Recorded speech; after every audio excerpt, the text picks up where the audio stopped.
to continue for our program this morning, can I call on Director Abraham Amanil for the ICTS presentation of programs and projects. A round of applause, please.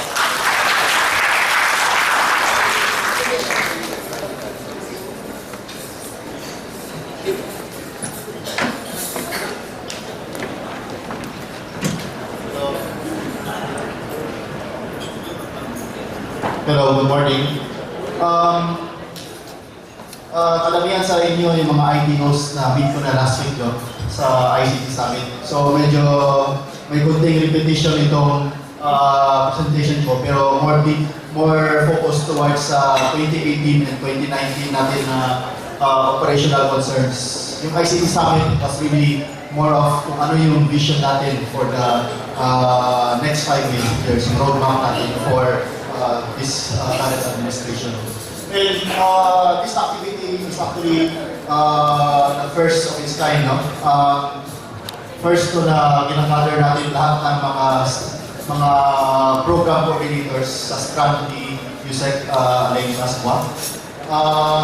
And expect more of this happening kasi ang gusto ni USEC Alain is magkaroon ng coordination within his strand para ma-program natin yung lahat ng activities natin in a more systematic manner. Ang gusto niya actually mangyari with regards to project planning and project implementation is identify tayo ng 10,000 schools, tapos doon mag-invest tayo ng classrooms, ng ICT facilities, yung mga health initiatives, yung mga disaster initiatives para integrated yung view, integrated yung plano natin at implement natin ng projects. Sa ngayon kasi medyo piecemeal tayo. Meron planning and implementation for school buildings, meron for ICTS, meron for disaster, meron for youth. Ang nangyayari, paminsan, dahil hindi tayo nakapag-coordinate, for example dito sa ICT, nagbigay kami ng computer laboratories, pero wala pa pala ang computer laboratory yung school. So ito yung gusto sana namin maiwasan with this kind of forum. No? Sa ngayon, hindi more of getting to know you pa itong forum na to, pero expect in the succeeding months of this year, magkakaroon din tayo ng more discussions, particularly doon sa 2019 natin na implementation. Okay, so I'll be discussing for you today yung budget 2018 and 2019 natin na proposals for the ICTS. I'll start first dito sa mga current deliveries natin. So from starting now up to July, meron tayong dinideliver mga computer packages, around 30 plus packages amounting to around 500,000 mga computers to. So ito yung batches 35, 36, and 40 up to 44. This composes of yung budget ng FY 2016 sa 2017. Na-award namin ito noong December, amounting to 10 billion itong buong package na ito.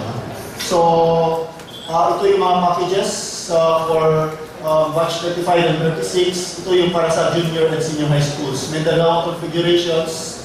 The first configuration is tatlong host PCs, tapos 42 terminals, meron dalawang laptops, dalawang projectors, tatlong UPS, mga DVR, mga networking, and so on. May printer din siya.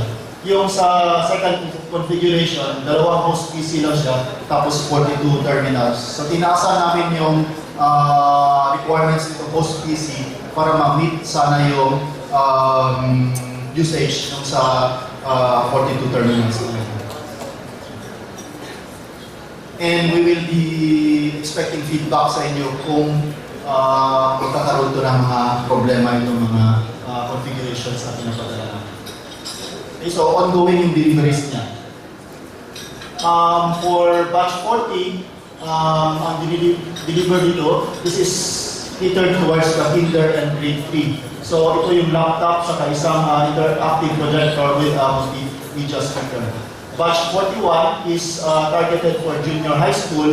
Meron po siyang host PC, dalawa. Pero instead of terminals, tablets yung nakalagay. So 50 tablets connected to the 2 host PCs. Tapos merong charging station and so on. For batch 42, ito yung targeted for grades 4 to 6. Ang dinideliver natin ngayon is 12 na PCs with 2 laptops. And meron ding LCD TV for display. Ito actually is a bit, kung tingnan natin yung curriculum natin, kulang to. Kasi office productivity is now being taught at grade 4 to grade 6. Previously sa high school, no? So kung tutuusin, we're going to do our consultations with the curriculum group this Thursday and Friday actually to further refine yung packages that we will be procuring for 2019. Pero I expect dito sa grade 4 to grade 6, hindi dapat 12 terminals or 12 computers lang yung dinideploy natin dyan. Personally, I think dapat at least 42 yan para meron kang almost 1:1 ratio of pupils when you teach yung mga office productivity tools. So we'll be discussing this with the curriculum group to further refine this package. Then pagdating sa senior high school, what we're releasing is desktop PCs of 51 units. Tapos meron ding printer, saka LCD television, which will act as the projector. For junior high school, meron din tayo dito sa batch 44, 2-in-1 tablet PCs, saka dalawang storage card. So mas tablet yung approach dito sa batch 44.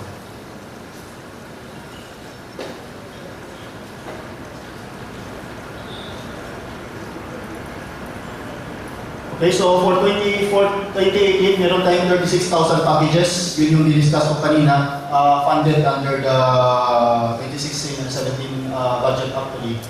They will be delivered from this month up to July this year.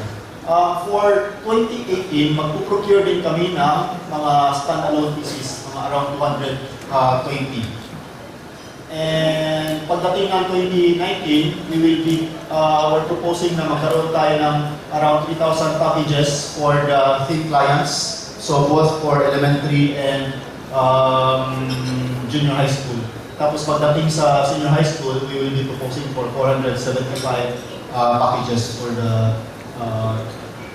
senior high school laboratories. So meron na kaming nagawang initial recipient list for 2019, also for the 220 na standalone laboratories. We will be releasing quiz to you para ma-validate nyo. Ayaw na namin yung nangyayari ngayon na pagdating ng supplier, yun pala, hindi ready yung classrooms, no? Hindi pa ready yung schools. So pagdating dito sa 220, saka sa FY29 procurements namin, what we will be doing is we will be releasing to you ang initial list that we identified for your validation. So we hope to do that during at the latest dun sa next operational meeting namin with the regional IT officers and the division IT association. Okay. Ang target namin for that is April 2nd week, but if we can send this to you earlier, we will. We also committed during the ICT summit to give you the recipient list of the current deliveries signed by the central office na initial ko na yun, so it should be coming out sometime this week. Now, for the operational concerns, as I mentioned earlier, marami kaming nakita mga schools na hindi pa actually ready, no? Which are part of the deliveries for 2018. We hope to avoid this in future procurements, pero andyan na yung problema ngayon. So what we have done is that we have already allocated a subsidy for the readiness of the recipient schools. And this will be downloaded between March to April. Nag-allocate na kami ng 200 million for this. And inaantay lang namin yung mga survey na ginagawa ngayon. As early as 2 weeks ago, umikot na yung mga taga-central office to look into the readiness of the schools. So kung sino yung na-identify na schools in this survey na hindi ready, magbibigay kami ng pondo para kapag procure yung school ng mga furniture ba, ng mga grills para ma-ready yung school nila. Then we have also, I remember signing already yung downloading ng monitoring fund for the DCT recipient schools to the regions and divisions. So expect that sometime this month. Aside from that, we're also conducting a baseline survey for classrooms and IT equipment. Na-award na ito sa AC Nielsen last month, and they should be going to, well, hindi pa kami nakapag-meet to define yung actual survey forms, but I expect that to be done this month. So, expect in the near future na magkaroon ng someone from AC Nielsen to go to your schools to conduct the survey. Ang objective ng survey is magkaroon tayo ng baseline ng ating classroom data saka ng ating ICT data. Kasi mayroon tayong mga problems pa with regards to these data sets dun sa DAIS. Sa ICT, for example, ang problem namin with the ICT packages is that pag tinignan mo, isang school na napakalaking enrollment, minsan yung nilagay niya, number of computers niya is just, let's say, 5. So, hindi ka kakapaniwala, no? When we investigated further, yun pala, ang ibig sabihin ng school, nakatanggap siya ng 5 packages. So, sometimes it's 5 times 40, 200 pala yung terminals or computers na available in that school. So, we'll be meeting with planning to refine yung survey forms, but at the same time, kakaroon din itong baseline survey para sa classrooms and IT equipment. At the same time, dito sa survey na to, ang balak namin gawin is that yung supplier, AC Nielsen, what they will be doing is that they will also draw the site map of the school. Hindi pa lang to scale kasi hindi engineer siya pupunta, no? Pero from this survey, ang makukuha natin is, ito yung school building, ilan yung classrooms na andyan sa school building na yan, at nakatab na yung, let's say, classroom 1, 2, 3 in that particular school building. So that this will be inputted in a database, and we hope that this will be the baseline for our future release in the DAIS systems. Also dito sa baseline survey, papagawa na rin namin sa contractor yung pag-tag ng school to the barangay code. Kasi ngayon, yung tagging natin sa DAIS, naka-text na yung pangalan ng barangay. So, paminsan, magkamali ng spelling, mali na yung reports natin. So, nakatag na dito yung based on the PSGC na codes which are being used by all government agencies. So once matag yun, pwede tayo makapag-link sa ibang government agencies. Pwede natin ma-link sa income plus na data doon sa PSA and generate yung income plus na reports aside from allowing us to link to the other agencies. Then finally, we'll be doing an audit of IT deliveries this coming 2019, primarily because we've been receiving a lot of feedback that there are computer packages which are out of warranty or which are not meeting the specifications that being delivered to sa schools. So magkakaroon ng audit ng itong mga IT deliveries sometime in 2019. Okay. So ang pinaka-importante namin na kailangan na tulong from the field is really ma-identify sa ngayon, ma-identify yung mga schools na hindi ready, which will be receiving deliveries para ma-downloadan namin agad ng pera.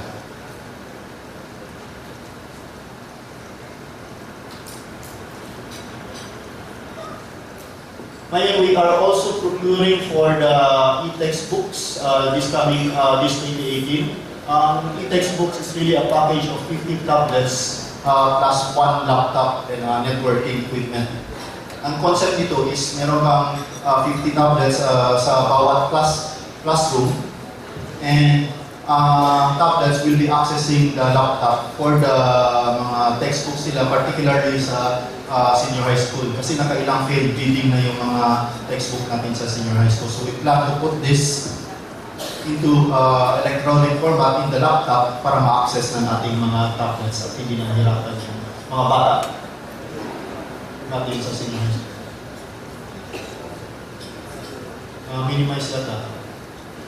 Okay, so we'll be procuring for 4,000 packages, and this will be distributed to all the schools in 8 pilot regions. So, if I remember right, region 2, 5, 9, 10, Carabao, Arm, and CAR. So, 8 regions and all the schools. Pagdating sa 2019, kakover na namin lahat ng schools. Ang schools ay makakatanggap na between 1 to 4 packages depending sa size ng enrollment nila. For digital classrooms, earlier in the previous slide, earlier meron tayong packages na deliver, no? Yung multimedia room for kinder to grade 3. Ang package na yun was essentially 1 laptop and 1 projector. So instead of 1 laptop and 1 projector, we will be shifting to digital classrooms. Ito yung isang smart board na malaki, pwedeng, isipin mo lang na malaking tablet na matibay. No? Tapos pwede yung teacher dun sa blackboard, ma-interactive na siya na blackboard. So hindi na, pwede na niya gawin yung mga lessons na dito in the digital classrooms. What we'll be working on putting this as a PPP project, and ang target namin if we are able to get this moving is 10,000 schools in FY 2019. Bibigyan namin lahat ng schools na wala pang multimedia package, and focus ibibigyan namin from kinder to grade 3 na classroom. So if we get this moving, around 10,000 schools should be able to receive mga 70,000 packages. Then another project that USEC wants to happen is the Innovation Hub. Ang proposal is 1 per division, pero malamang ito pilot namin ito sa 2019. Ang concept ng Innovation Hub is magkakaroon ng structure dun sa mga science high schools natin. And this structure will focus on mga advanced research o mga advanced topic in ICT. So kasama dito yung robotics, mga 3D printing, mga development of mobile applications, and ang objective dito is yung mga bata sa mga schools na to, magkakaroon sila ng activities which are geared towards solving yung mga problems in the local community.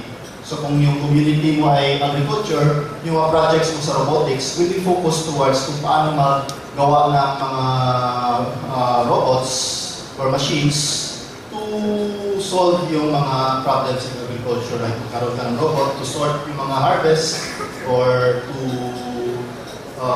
cut yung mga grass, mga weeds. So, ang objective is para magkaroon ng entrepreneurship dun sa locality using these advanced technologies. Rather than yung bata pupunta sa abroad at magtatrabaho dun. Meron din tayong project for the interconnectivity program.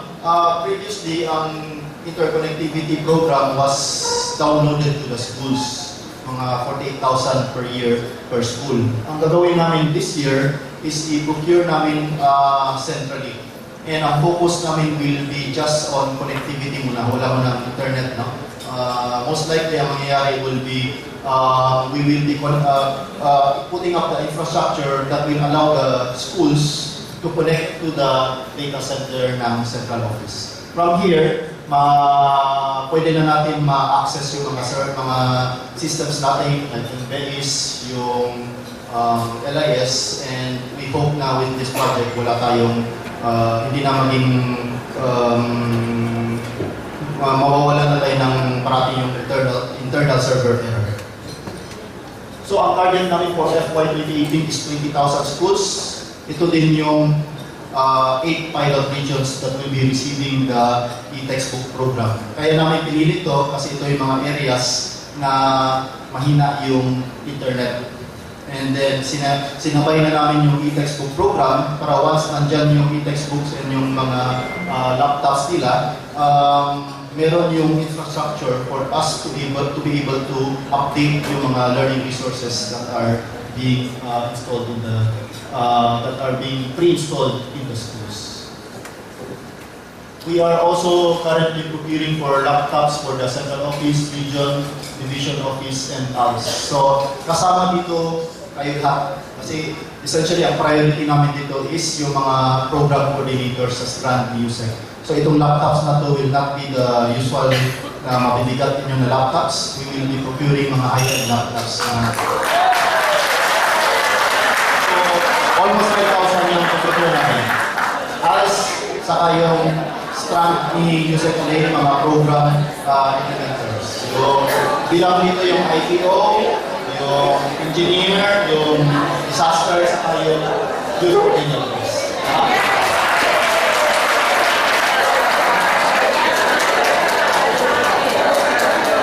So, nasa review test na to, inaantay na lang namin sila para nagising yung mga tao.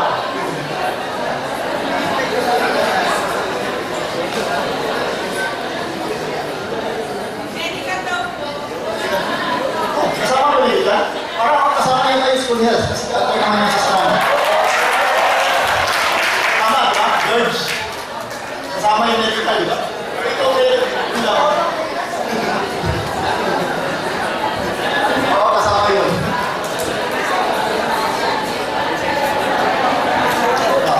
So, that was the infrastructure, no? We're also working on the software side. So dito sa software side, we're already procuring mga mobile applications which we will be using for our monitoring activities. So itong mobile apps na to, what this will do is it will allow them to easily develop mga customized surveys, particularly for our monitoring. So for example, let's say yung IT officer, meron siyang ang pagpunta niya sa school, magkakaroon niya sa mobile apps, meron ng interface kung ano yung kailangan niyang tingnan dun sa school, tapos check lang niya, take a picture, and this will be sent to the central office. Same din para sa engineer, same din para sa particularly sa disaster. And dito sa project na to, kasama yung 600 na mobile phones. Also to be distributed sa mga division program coordinators. So, ano na to? We're in the process of procuring this in the DPS. And major difference ito from the usual technologies that are available as open source in terms of mobile applications is that kaya niya mag-send ng data through the through 2G, through the SMS channel. So usually, for example, if you, many of you I think are familiar with Kobo or ODK, mga open source technologies to in Android, ang Kobo or ODK will be able to send data only kung may internet ka. Ito siya, pwede niyang ipadala yung data even if 2G na yung signal or yung text, call and text na yung signal niyo. Kaya niya mag-send ng data. Ang hindi lang niya kaya mag-send is yung mga pictures and videos. Pero data, mga numbers and text, kaya niya ipapadala. Then we are also currently in the process of procuring yung enterprise resource system. Phase 1 is about piloting yung asset management, ticketing, procurement, and project management. So phase 1, kapilot namin itong 4 na modules na to most likely in Region 40 in selected divisions and schools in that particular region. So phase 2 is scale up namin to all the regional and division offices. So ang target namin for phase 1 is this August. And phase 2, last quarter of the year. Pagdating ng phase 2, so scaling up to all the regions and divisions, and also development or customization ng mga payroll module, HR module, and financial module. So most likely yung current natin na EHRIS, i-migrate namin dito sa enterprise system na to. So itong enterprise system na to, kaya namin balak na instead of, kasi ang usual approach natin ngayon is to procure, to develop systems on a piecemeal basis, no?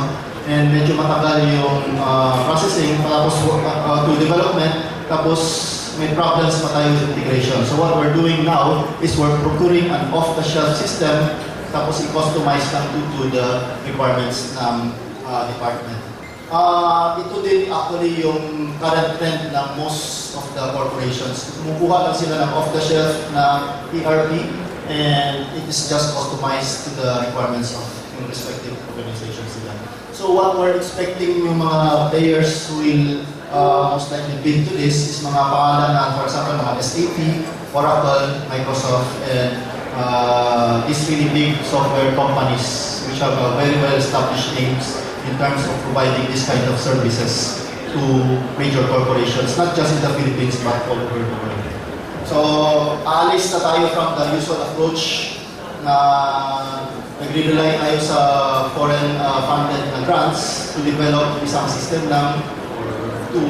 And we're also moving away from the practice of relying on yung individual persons who are very dedicated dito sa DepEd to develop the system or individual consultants. Medyo delikado pag individual consultants kasi kung pag may mangyari, paano na yung future ng system, di ba? So we're moving into hiring mga big software vendors to do these mission critical systems. Meron pa rin importance yung mga ating mga developers dito sa local. Kasi dito sa ating off-the-shelf systems, ito ay mga standard systems, mga which most organizations need.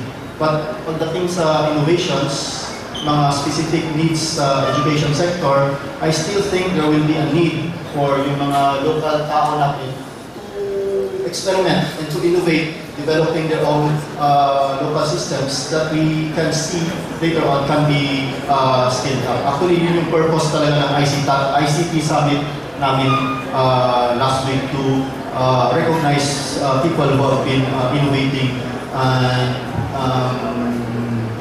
going beyond the call of duty in terms of providing these kinds of services and innovations. For the third one, this is the digitization and document tracking.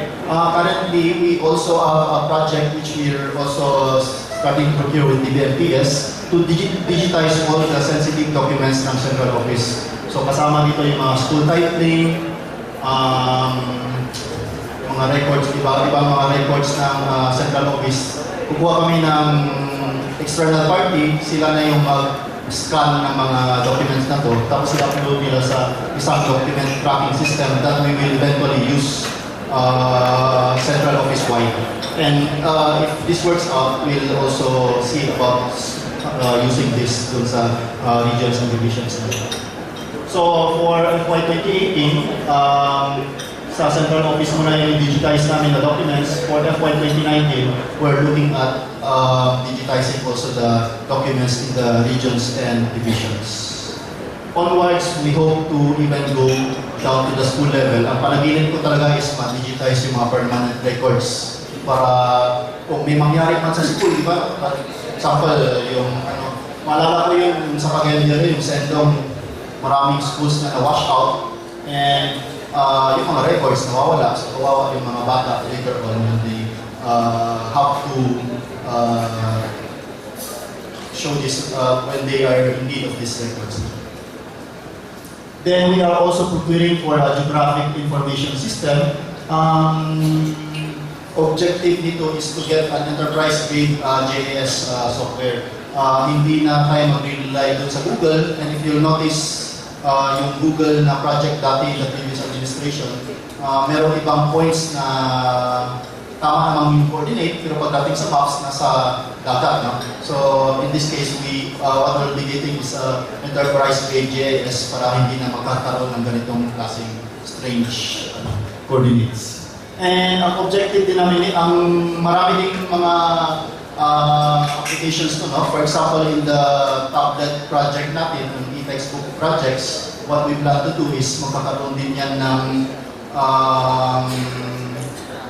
tracker para pag nilabas mo sa school, makikita natin using yung GIS natin na software as well as yung basta na-connect natin yung school, makikita natin if in that school all the devices that we have incorporated this tracker are still in that school. Otherwise, makikita natin na, ay, wala. So we already know that something is going on. So this is going to be the foundation for that kind of capability to track yung mga deliveries natin. We're also working on the turnover of the EBAs, LIS, LR portal, and the DepEd website.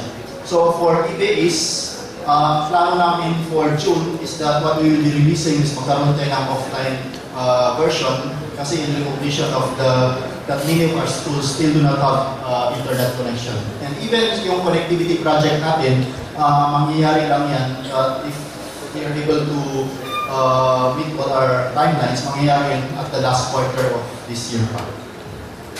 So we'll be moving towards an offline version muna sa e-base as well as in LIS. I-offline muna namin, saka i-relax muna namin yung mga current blockers niya. For example, ngayon, ang hirap mag-enroll ng bata na nag-transfer, di ba? Kasi kailangan from the school na inaalisan niya, naka-record na transfer out bago ma-enroll dito sa isang school. So we'll be removing those restrictions muna and we'll just focus muna on getting what is in the school. Kung naka-enroll ko sa school na ito, dapat madali lang sa system na ma-enroll natin.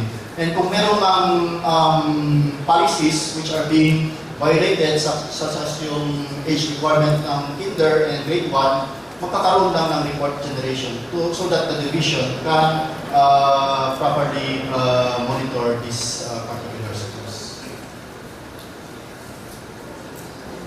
For the LR portal, sa ngayon, meron tayong lahat ng mga computer packages natin naka-pre-install yung LR portal. Ang kulang is that if there is an update dito sa central server natin sa Manila, hindi naman na-update yung sa schools. So we're already working on having a facility to sync yung mga resources in those schools na mayroong internet connection.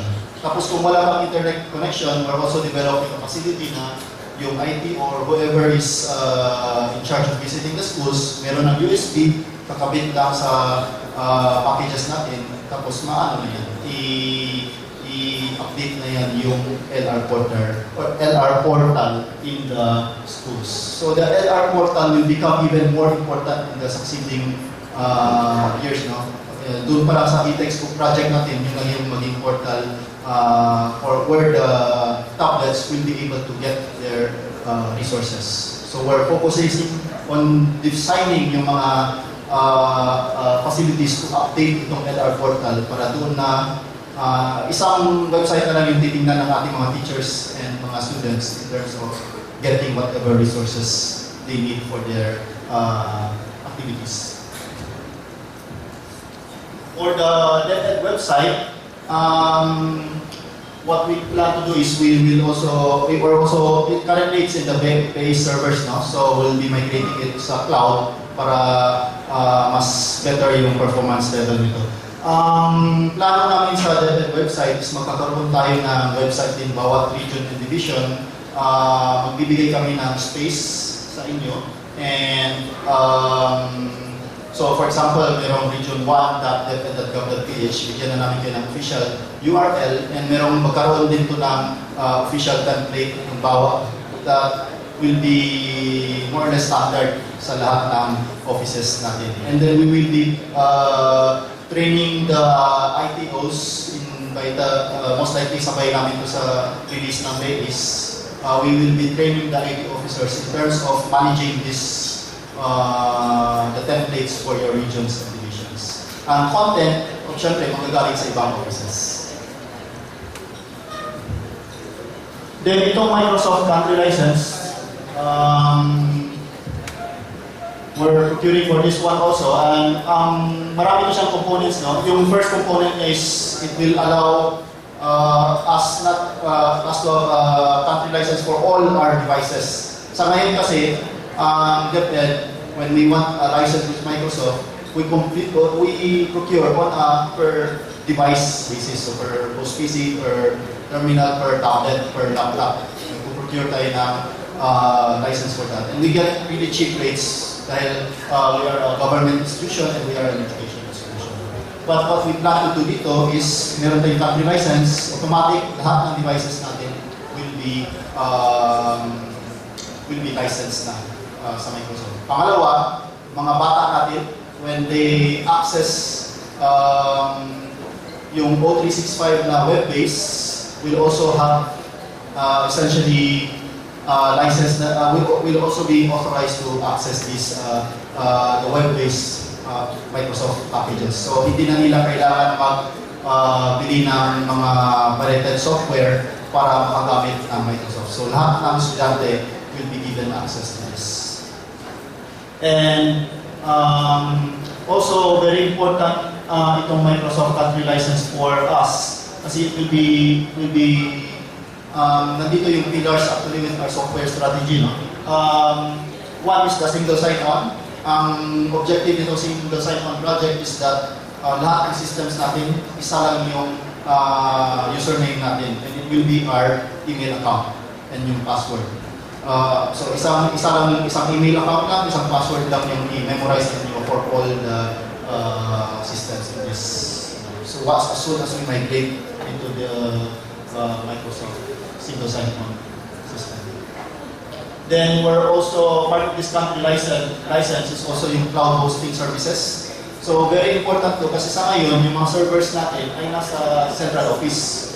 And ang infrastructure natin is not actually that ideal for a data center. No? If you'll notice, yung mga LIS natin, mga MBAs natin madalas magkaroon ng internal server error. Primarily because yung resources ng data center natin are not enough to cater to the needs of the 46,000 schools. Nandun pa dun sa server natin yung NR portal and the website which are graphics heavy, PDF heavy, so consumes a lot of resources now. So itong cloud hosting services will be migrating these systems dun sa cloud and this will be managed na by Microsoft.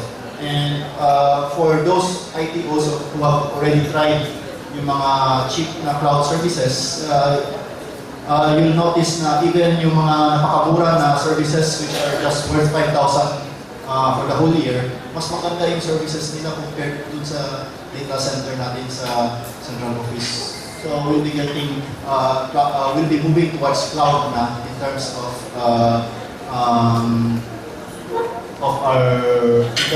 hosting our EBAs, LIS, NR portal, and the And finally, dito sa country license, kasama din yung business intelligence na package. Sa ngayon, if you'll notice yung base natin, kadamihan walang reports, no?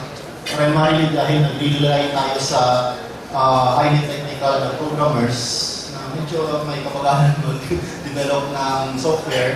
So, yung base natin, pinaghirapan natin i-gather yung data, pero hindi tayo makapag-generate ng reports na kailangan ng opisina natin. So, ito yung sagot namin yan. Will be part of that package will be the business intelligence software. Ang function ng business intelligence, gagawin yung napakadali yung pag-develop ng mga reports. So, nakita ko siya, essentially drag and drop lang to siya. If you're familiar with Excel pivot tables, parang ganyan siya for a database. So, what will happen is that yung mga developers natin sa central office, hindi na sila mahirapan mag-develop ng summary reports. And I also included in the package license for all the ITOs, planning officers and divisions and regions. Para kung gusto niyo mag-develop ng customized reports ninyo using the business intelligence software, hindi na kayo makantay sa central office na mag-develop ng summary reports in the system. So this will really empower analysis down up to the field level. Ngayon, we are also developing legal case management system na award na to sa isang contractor last December, and they will be developing the system. Ang target nito will be the lawyers and mga admin officers ng offices ninyo. So, essentially filing and automating lang ito ng mga cases in the divisions and regions in the central office. So, if you look at that, medyo mabigat yung 2018 namin. ang 2018 namin will be consisting of turning over yung lahat ng softwares which are currently managed under the BEST program, and taking it on ourselves to deploy these systems this coming June. And then lahat ng mga core systems which standard organization will need, mga finance, mga payroll, mga asset management. Actually, kung tutusin, lahat na to kailangan bawat agency, actually bawat organization dito sa Pilipinas. So we'll be automating all of this sa 2018. Mag-spill over lang tayo sa 2019 kasi 2019 will be focused on deploying it to the implementing units and to the schools. Pero other than that, 2019, mag-focus na kami sa mga systems which are more related to education. So, 2018, mga organizational systems which are more of administrative in nature. 2019, dito na tayo sa education system. So, cover dito yung learner management system, education assistant system, saka yung curriculum information system. So, ito yung mga systems that we hope will be targeted towards assisting the teachers in terms of teaching their students, assessing their students, para ito talaga yung mga directed towards improving yung mga teaching learning process. Ang panaginip namin particularly dito sa education assessment system is we will eventually do away with paper-based testing. Diba last year, na-delay yung mga ALS test natin, saka may isang tayo na wala tayong knock dahil hindi na nag-fail yung procurement. So hopefully when we stabilize itong assessment system, we will be able to conduct this test electronically as soon also as we have the devices in place dun sa mga schools. And actually we look forward dito sa mga tablets kasi most likely pagdating sa testing dun sa mga bata, mas applicable siguro sa kanila yung mga tablets. We'll be experimenting on these things in the upcoming years. Okay, so that ends my presentation.